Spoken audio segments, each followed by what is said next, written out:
Okay, good morning, everyone. I'm Brendan Annette from Buzzards Bay Coalition, and thank you for joining us. I wish we could all be together, as is our tradition.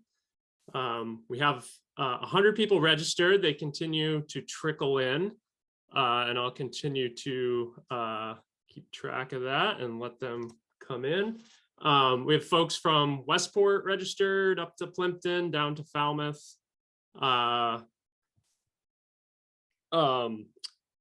We even have someone from Gosnell Conservation Commission and out to Chatham and up to Provincetown. So the full region, as usual, covered. We know people are getting tired of this format, that's for sure. I think all of us are.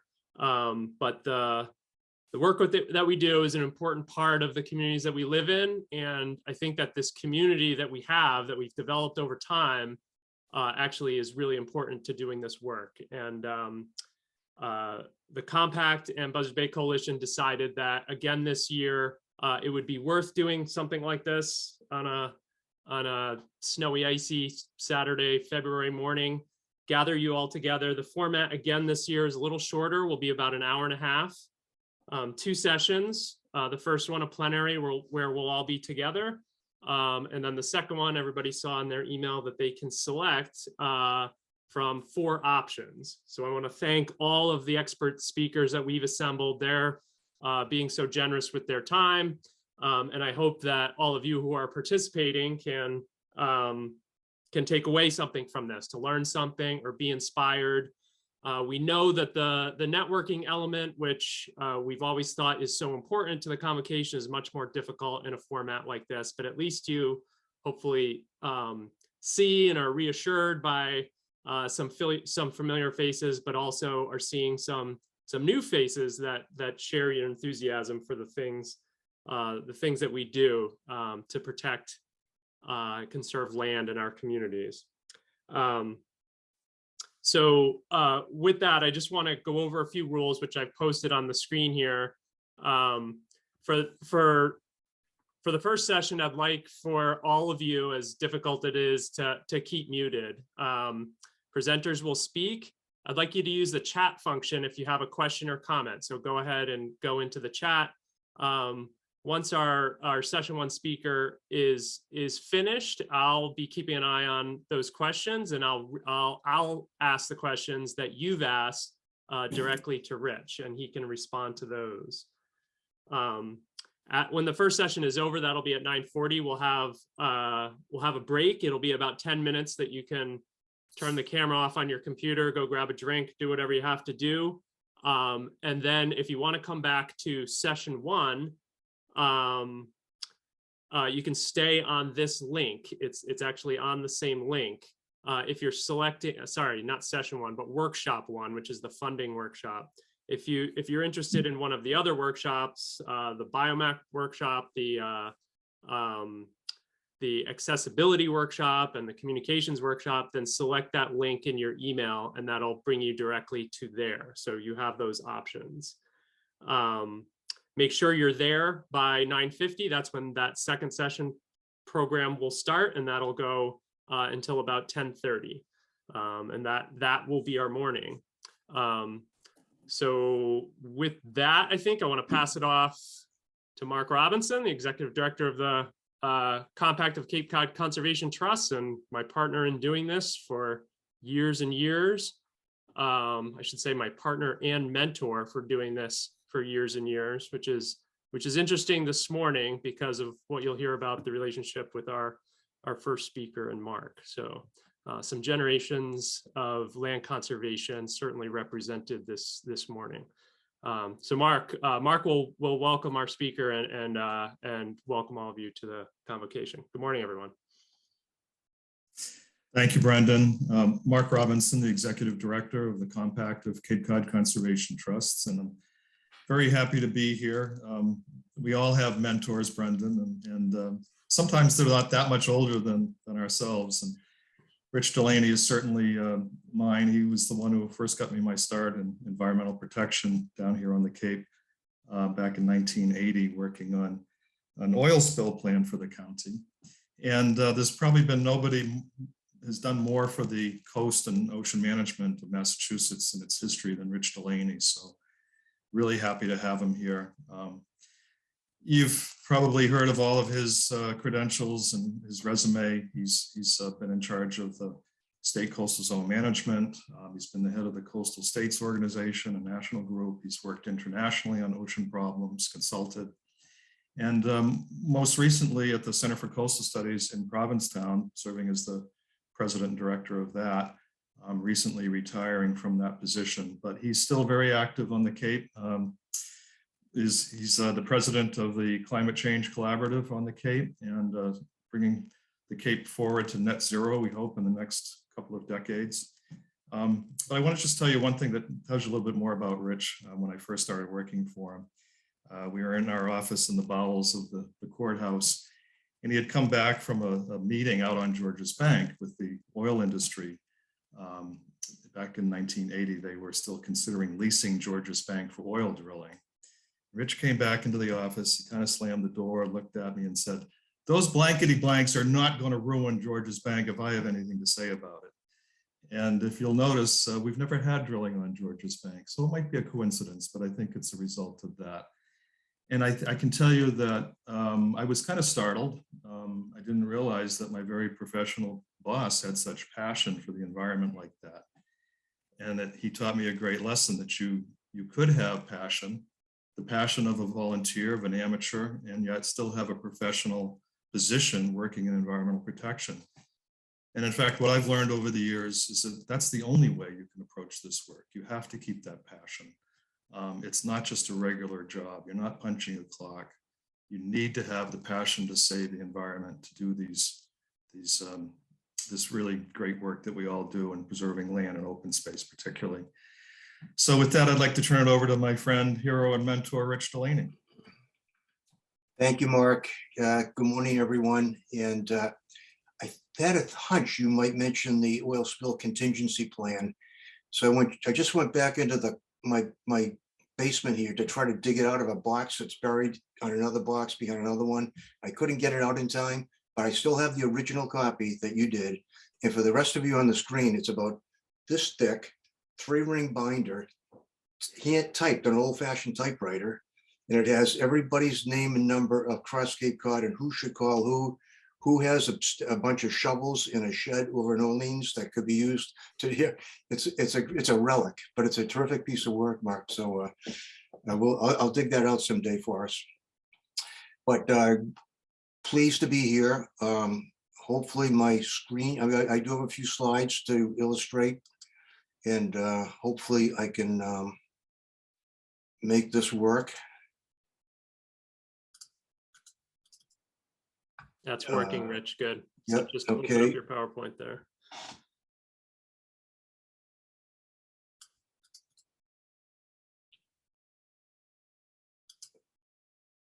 Okay. There you go. Looks good. Whoop, whoop. Okay, so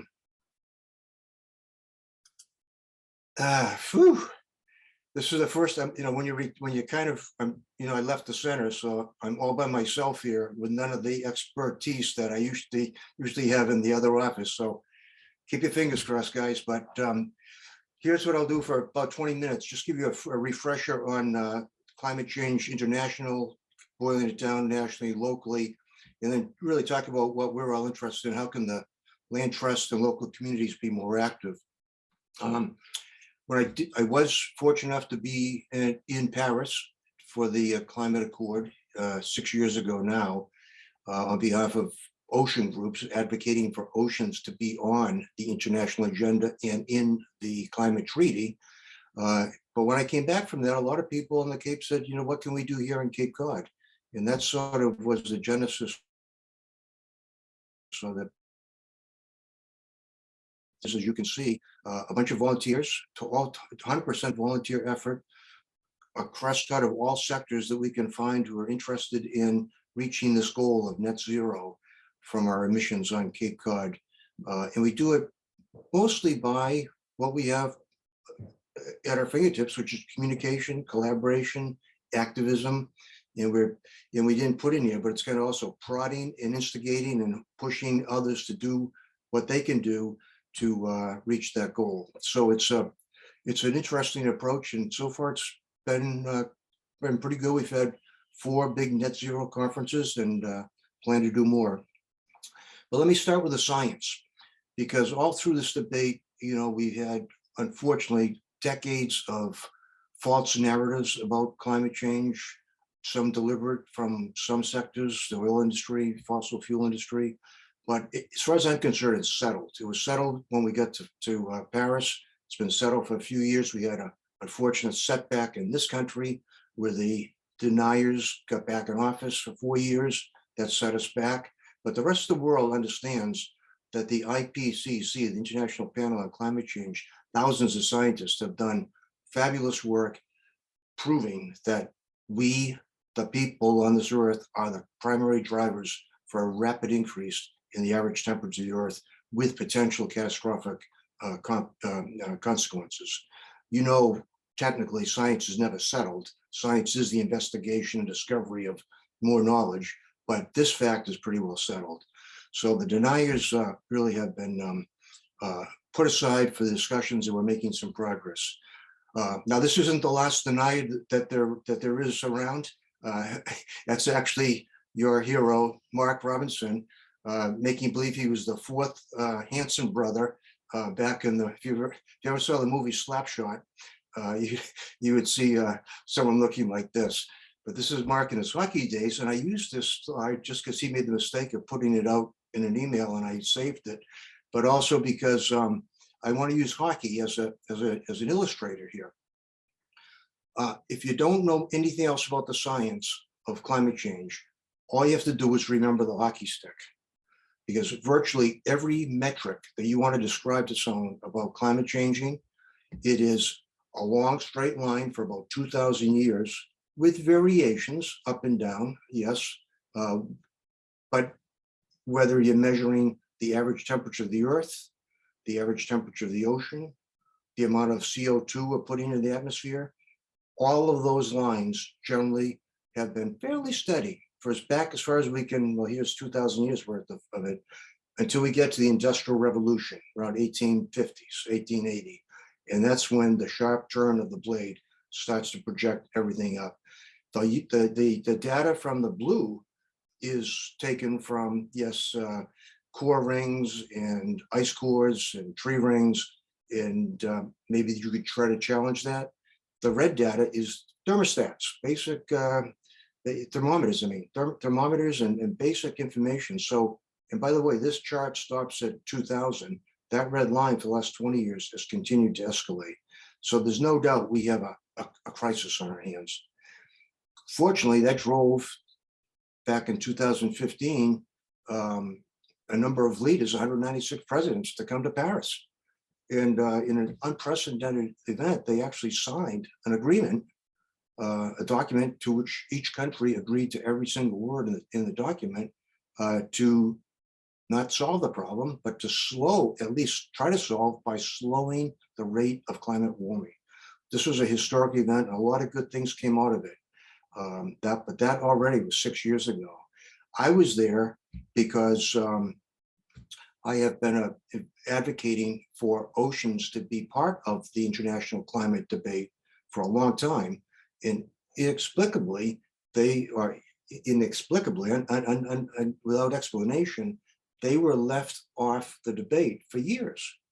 Climatologists and all kinds of other scientists talked about how the climate was impacting the world, but without recognition of the central role that oceans play.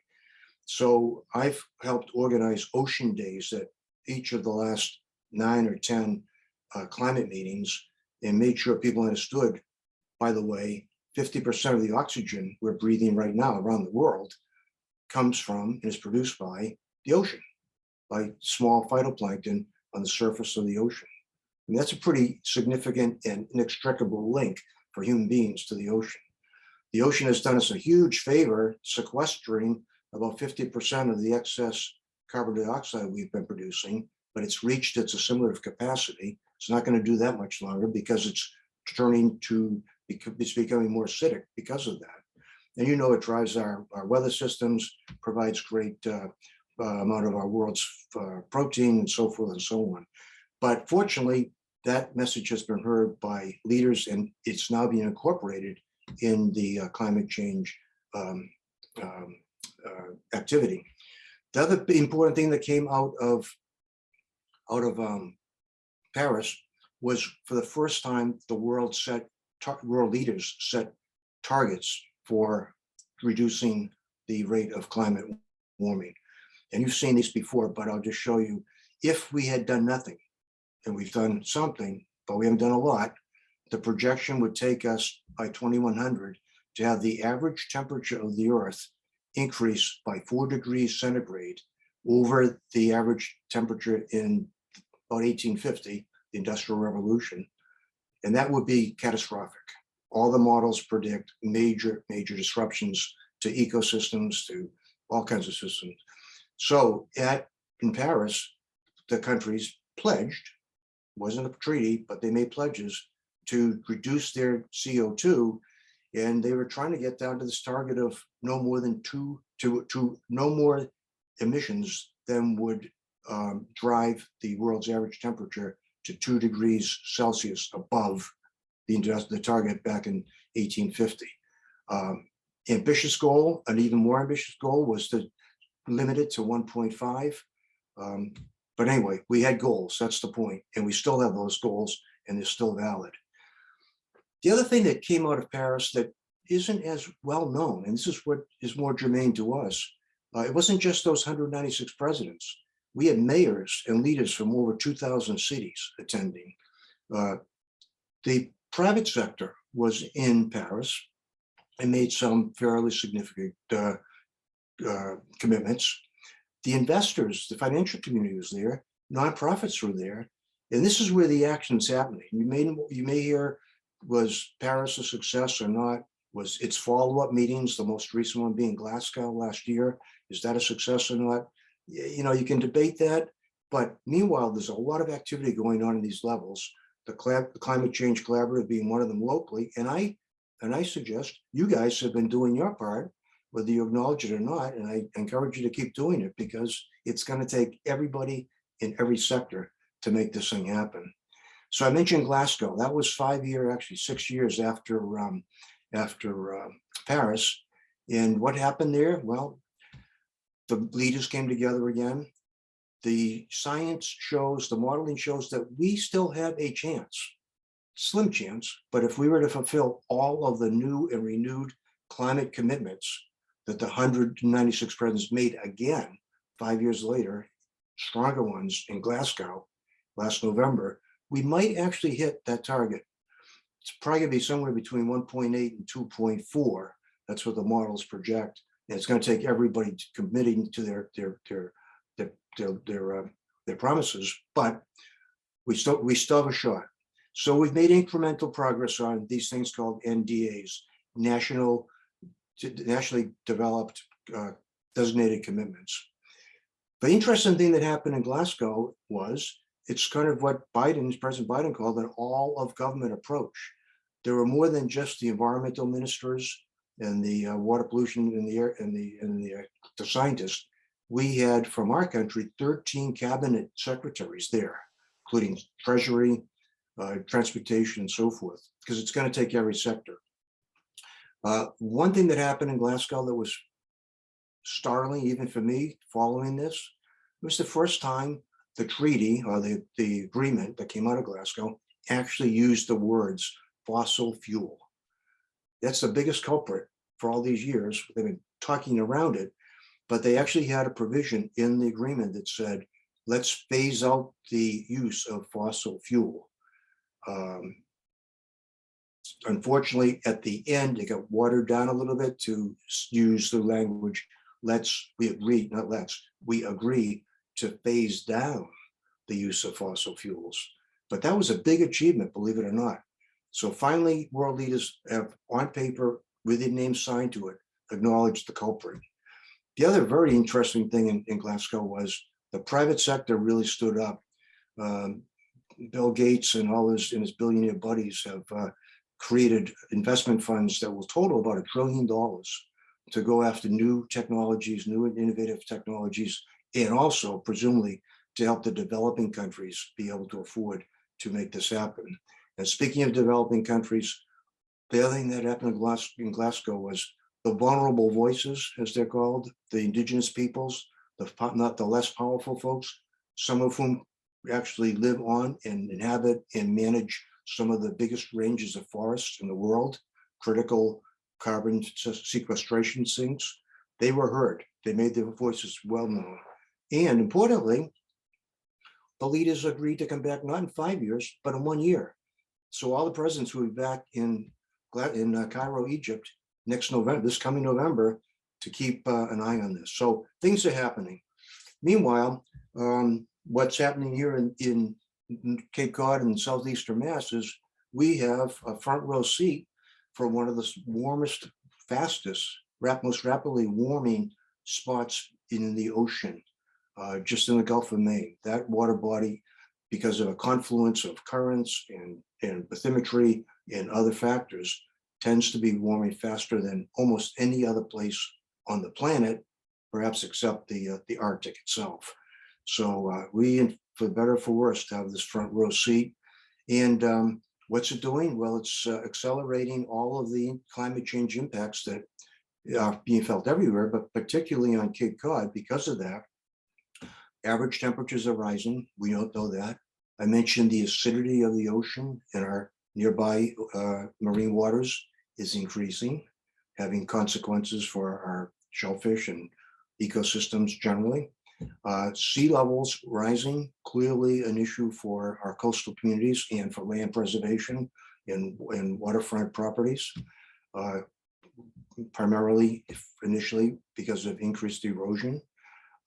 Saltwater intrusion is having impact on the land because of the pressure of salt rising ocean water. And this next one, habitats are shifting. I would think that's something that land trusts and land managers are particularly aware of, because that has some direct impacts on your issues.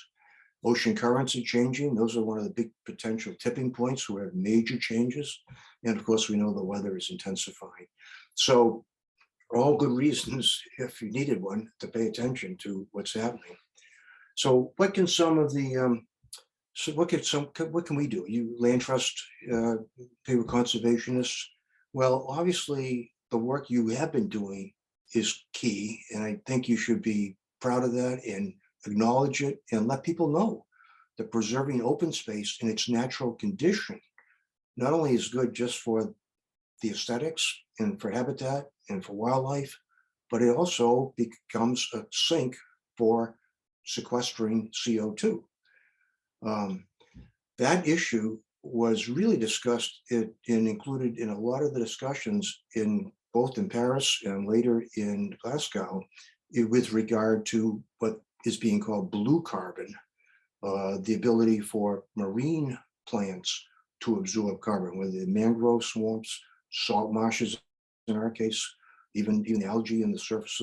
All of that all those systems are wonderful sinks that help reduce the excess CO2 we're putting into the atmosphere. So on land, forests, carbon sinks, land, blue carbon. And this brings, when you get down to the nitty gritty and put this in, apply these policies, you have some kind of tricky issues. The Climate Change Collaborative has embraced, obviously, the extensive use of renewable energy, including solar panels. And that was good on the surface. But then Mark Robinson made us aware, wait a minute, you don't want to sacrifice wooded acreage and replace, because it's doing its sequestering, with solar panels. So you have a potential conflict. And this seems to be happening more and more on Cape Cod. And so fortunately, he brought that to our attention, and we developed, I think, a nice policy where we encourage solarization, solar fields in already developed areas, on roofs, over parking lots, or in places that do not require, as a first cut, elimination of another good carbon mitigation, carbon dioxide mitigation area, forests. So, you know, when you start looking at these policies, you have to be really comprehensive and think about it. But you guys have been doing a great job with open space. My understanding, Mark, you might correct me, I think in Cape Cod at least, we've got about 40% roughly of our land in some sort of conservation restriction or protection. About 40% of it's already been developed to a certain degree. So the focus now is about 20% left to see. That's going to be the margin to see which way we go and how well we do with that, both as an open space land trust function, but in helping us mitigate CO2. Another couple thoughts on your work. You know, obviously, major acquisitions pay big dividends, and there've been a few of those. The work that the group, all of you, some of you have done at Brewster, with that really significant acquisition recently is terrific. But even with the existing land that is held in land trust and in conservation, you probably should be working, and maybe hopefully are, to consider climate change impacts in your management plans. Habitats are shifting. You know, on the ocean side, we have codfish and lobster basically taking their habitat and shifting it north as our waters warm too much. On the land, tree species in succession, as you guys know well, are beginning to change. We have new species of insects and disease moving up as the temperature warms. All of those are issues that probably should be worked into your management plans. And if you have coastal properties, of course, you have to think about and deal with sea level rise. And here's a vivid example of that. I'm going to start wrapping up pretty quickly here because I want to have some time for questions. But this is some work that the Cape Cod National Seashore has been doing. And here's where you have 3 salt marshes: Nauset Marsh, Herring River Marsh, and Hatches Harbor up in Provincetown. In that period of time, they've lost that percentage of upper marsh of Spartina. Why? Because the natural process of these marshes migrating inland as sea level rises has been stopped and blocked by roads, railroad beds, parking lots. So if you have a target where you can remove those roads, those barriers, those hard structures, and allow the natural process of migration of the marshes, really important side benefit of an open space acquisition. And that would be sort of under this rubric of trying to undevelop some of the coastal areas. We have parking lots in Provincetown. We have where I've been working. A lot of people are saying, why do we have a couple of acres of asphalt as our front door between the downtown, McMillan parking lot? That should be undeveloped and returned to some kind of open space. Involvement with Greentown designations and Greenfield cures. There's a lot of ancillary things that I think Land Trust could do around sustainable development and project development, not just big open space acquisitions, but in between, as much needed housing is coming online to deal with our other big issue of affordable housing. There are places to work with affordable housing advocates to find a common ground where some of the area could be open space, in and around buildings could be open. So I think a new area, maybe you guys are involved in it, but don't just think about acquisition open space in a narrow range, but being involved in the whole range of development that can balance our sometimes competing public objectives. And of course, talking to people is always important. And you have a great platform through your guided walks and your programs to educate the rest of our citizens about how your areas can be resilient, what open space, the role open space plays in climate mitigation and so forth. So I went pretty quickly. I hope I didn't overdo my time, Brendan, but I want to leave some time for questions. I'll just do a little plug at the end. Again, I said the Climate Change Collaborative is just an open invitation to everyone who's interested. There's no real membership fee. Go on our website. We would like to have some donations if you feel generous, because that helps us do some of our work around conferences. But there's an Ocean Action Alert newsletter that if you sign up to that, you'll find it very, very informative. And I'll end there. There's a lot more to be said, but I'm happy to answer some questions. So thanks for your attention so far. Back to you, Brendan. Thank you, Rich. That was fantastic, and really appreciate your insight that comes from lots of experiences over time. There's something that inspires me about something that land trusts can do, and it's because I grew up like where you live now. I grew up somewhere on the Outer Cape where a beach parking lot was washed away in the big nor'easter in 1978. It's interesting because we just had another storm the other day. But beaches aren't the only open spaces, but here in these coastal communities, our beaches represent a type of really important conservation land, an outdoor space that gives access to people to experience natural resources, natural environment. Of course, we think of it as all fun, but and sort of think of it differently as a nature trail, but it's one of the most important open spaces we have. But I think it's a really good example how National Park Service back in 1978 made a choice not to rebuild the parking lot and infrastructure that was washed away in that storm. And I've always thought of that as an example for the future, how we make decisions. And often those decisions don't go the same way that one did, but one did recently with your leadership and Mark's leadership out in Provincetown, and another wonderful Cape Cod beach where the parking lot was basically infringing on the natural area that people enjoyed, and sort of a bunch of problems sort of interconnecting, sort of giving people access to the ocean, making sure that access remained, but also protecting resources and making sure that things were resilient to climate change over time. Could you briefly just talk about that project?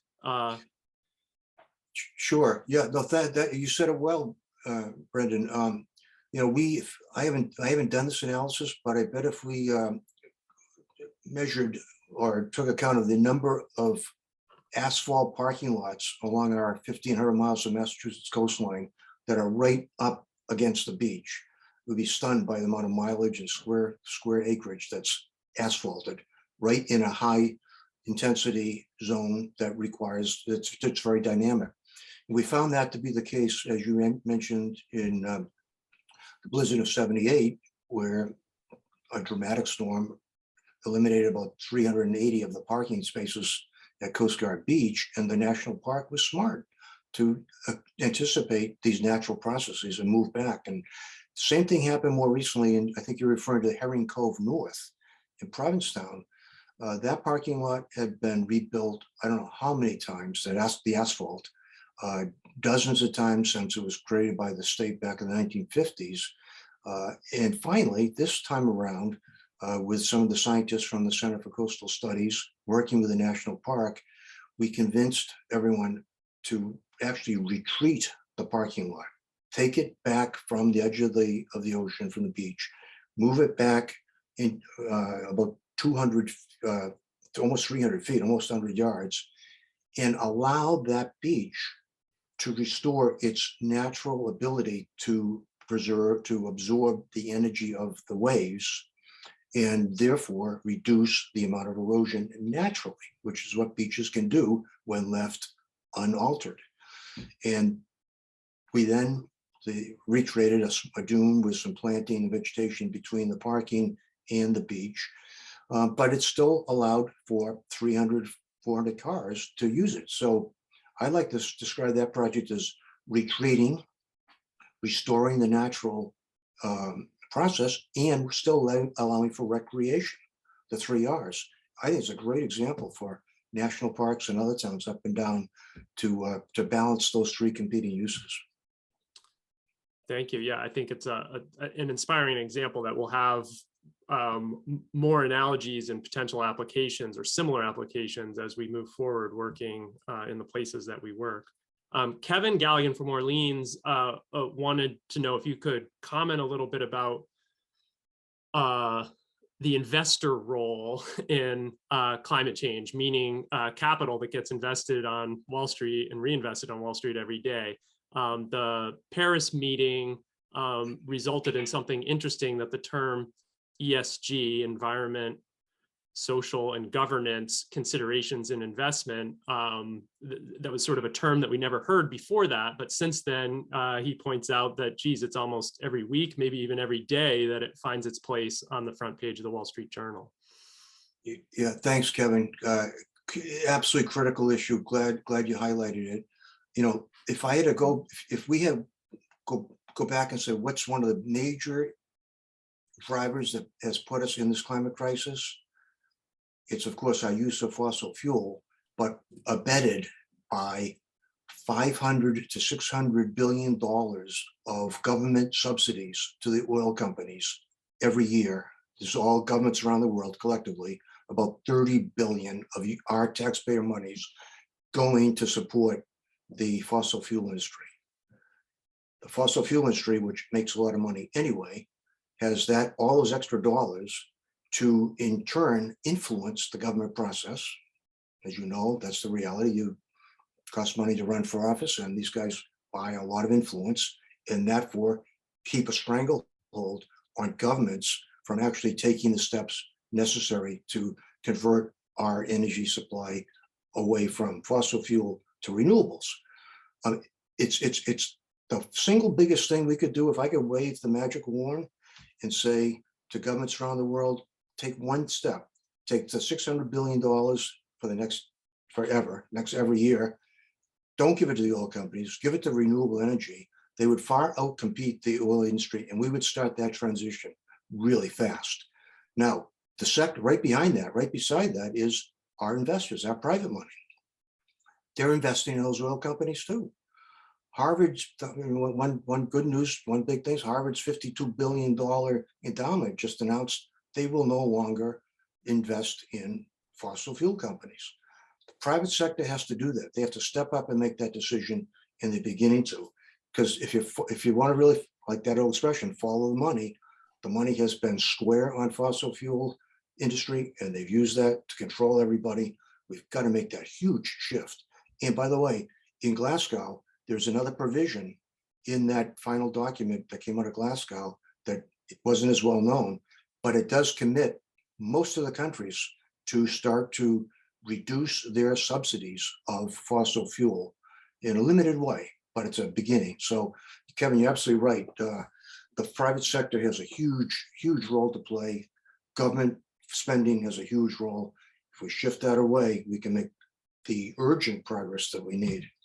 So it might be the last question we can take here, and it's asked by Matt Montero from Rochester Land Trust, and it's a follow-on, and actually not an easy one, Rich, but just sort of leading right out of what you just said. There has been this huge shift towards investment into both investment into clean energy, renewable energy development.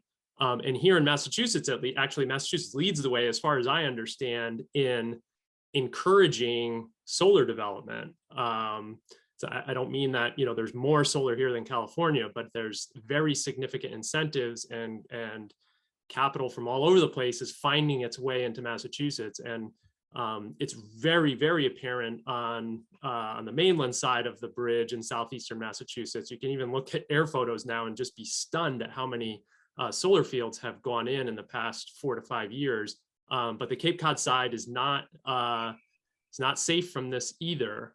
So really the question comes to, do you have any thoughts, Rich, on the fact that Massachusetts, through its SMART program, which is doing exactly what you just said, trying to use state policy and direct private capital investment into renewable energy development, switching over to renewables, yet it has become, this has created basically the biggest competitor for land conservation. It's outpaced residential development that, of course, took over a lot of our land in the 80s and 90s. I understand the threat. I think you have to start with the acceptance that climate change is potentially, existential. I mean, well, let me give you another example. The same thing's happening offshore. Some people are concerned about to wind farms that are offshore, and they're proliferating and going to continue. And some folks are saying, wait a minute, what about your right whales, Delaney? All those things, all those whales you've been saving up at the Center for Coastal Studies, you know, aren't they going to be impacted by a number of wind turbines? And my response, and it's evolved recently, is, you know, we used to think that the two biggest threats to right whales were ship strikes and entanglement, but literally now it's climate change, because you can untangle, you can lose one or two whales to a ship strike or to entanglement, but the whole species will go down if the climate warms, the ocean warms sufficiently so you cannot have your food supply. So that tips the balance in my mind. Say, do the wind farms as much as we possibly can. Yes, mitigate the construction, be very careful, work around the migration season. And it's the same thing on land with the solar farms. Put as much on roofs as you can. I mean, again, look at all that asphalt we have out there. If we have to cover all the asphalt with solar panels first, all the rooftops next. Then if there, you know, I don't know at that point where that tipping point comes, but let's not go start cutting down, as I said earlier, and this is Mark's major point. We don't need to sacrifice one carbon sink, a perfectly good virgin forest, to create another renewable energy process. We can have both if we're smart. So it's planning, but with planning and with management, the priority has to be what is the most urgent way and maximum way to mitigate climate change, because it is existential. There's no doubt about it. The scientists that have produced the IPCC reports, you know, you've seen their range, and they always give you the most conservative projection. But then when they do the study 2 years later, 3 years later, it exceeds that by a long shot, and that's been the pattern. So this is serious. This is it. We've got it. It's got to be climate change in every sector. Every way has to be the priority. Well, thank you, Rich. That's really helpful, and I think encouraging to everyone on here. While it's still complicated and there's still problems that we have to figure out, protecting important lands is still a really key part of this solution, and it is this group of people with us this morning that are the people that are doing that in this part of the world. So I think I'll say for everybody, thank you for taking your time to share those thoughts with us this morning. And I'll say to the group a couple of things. One, there's some questions or comments that I didn't get to. One was from Kelly Barber in Barnstable, who asked about some resources about learning how to improve our land management plans to better reflect changes expected from climate change. Some folks actually popped those up. We're going to share those links from the chat in a follow-up email that will go out to all of you, all the participants next week. We'll also include some other things that we've pulled together. There was something that Rich and Mark and I saw yesterday that some of you may have gotten from the Land Trust Alliance. It might be in your inbox now, but we'll pull some of those resources together and get those out to you. So with that, we're going to take a break. I say 9:43. We're not going to extend the break. We're just going to come back by 9:50. So what you need to do, if you want to participate in workshop 1, you can just mute and turn off your video and come back on in a few minutes. If you're interested in one of the other workshops, then follow the instructions on the email that I sent. And with that, if everybody could just give a thumbs up or whatever, rattle their computer. Thank you, Rich. We really appreciate you. We really appreciate all you've done for us over your career, and appreciate what you shared with us this morning. Thank you. Thank all you for the great work you're doing. It's a key part of the climate change solution. Absolutely. Thanks. Enjoy Brandon. your retirement. We'll see you on that beach that has an adaptable parking lot now. All right. Thank you.